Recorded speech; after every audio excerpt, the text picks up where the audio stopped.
If you love live music, there is a little something for everyone this weekend in Wichita. Good evening, I'm Deb Ferris. And I'm David Scott. The next 3 nights, there are 3 big concerts, starting off with country star Morgan Wallen at Intrust Bank Arena.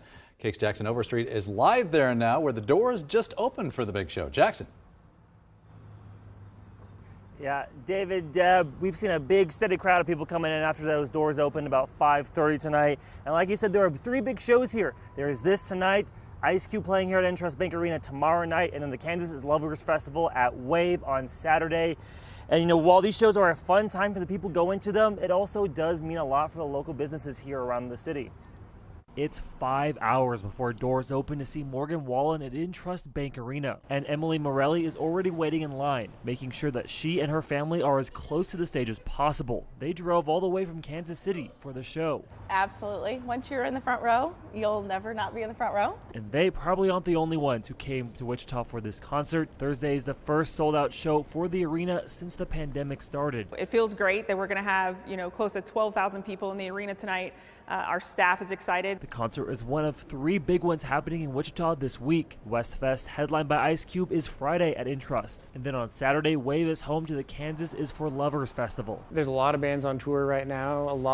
They're trying to make up for lost time, and everybody's itching to get on the road. These shows mean more than just a fun time for music fans. People don't think about concerts being economic development, but they absolutely are. Brandy Evans with Visit Wichita says concerts, like big sporting events, bring people into the city from all over, offering a rush for local businesses the night of the show. And Wave's general manager Jared Parsons says research he's done backs that up. We did a study with the National Independent Venue Association, and they said on average, for every $1 purchased on a ticket, it's $12 that go into the economy.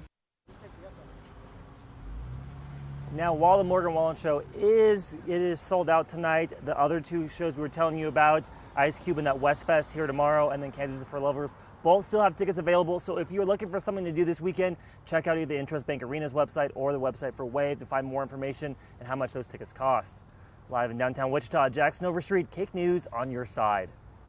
Thank you, Jackson. Another pretty nice evening out there. Yeah, it shouldn't be bad for all those people going out to the concert. Let's check in with meteorologist Brittany Foster for a quick look at our forecast. Yeah, thankfully it's not humid out. Otherwise it would feel pretty uncomfortable. We do not have really much in terms of humid conditions. Temperatures are in the 90s. We have clear skies, Salina, a little bit of some thin clouds off in the distance. Your actual air temperature pretty toasty, 98 degrees, but it's actually feeling a degree cooler thanks to that lack of humidity. We really don't have that much moisture outside, so therefore it's not making it feel sticky. Haze also, a little bit of some clouds popping up off in the distance, but really dominated by plenty of blue sky. 96 degrees, feeling more like 93.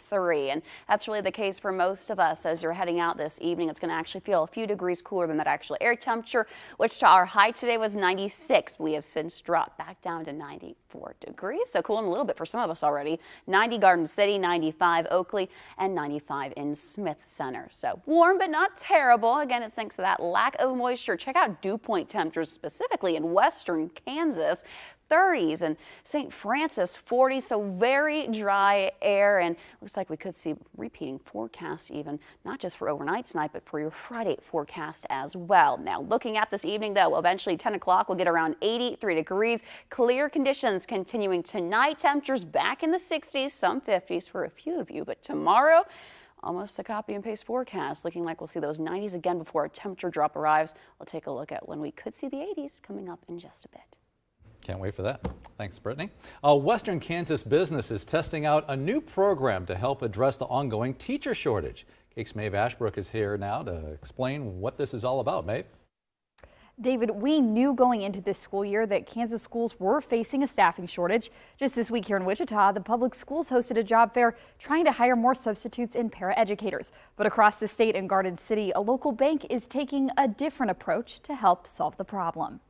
From behind a desk to in front of the classroom. It's absolutely a community effort here to solve what we see as a long-term community problem. That's where Western State Bank in Garden City hopes its employees will be after becoming certified substitute teachers. It's giving people who sign up extra PTO days to help the Garden City public schools. There isn't really any other incentivization. We haven't had to incentivize anybody else. We feel everyone feels like that's that works in and of itself. Half of his employees work in Garden City, and he's expecting half of them to sign up. So we anticipate that if we carry this on in the future, that we'll pull some additional employees into it. He says he understands being short-staffed firsthand. We're having plenty of stress with making sure that we have all the right people with all the right training in the right spots throughout our banking system in Western Kansas.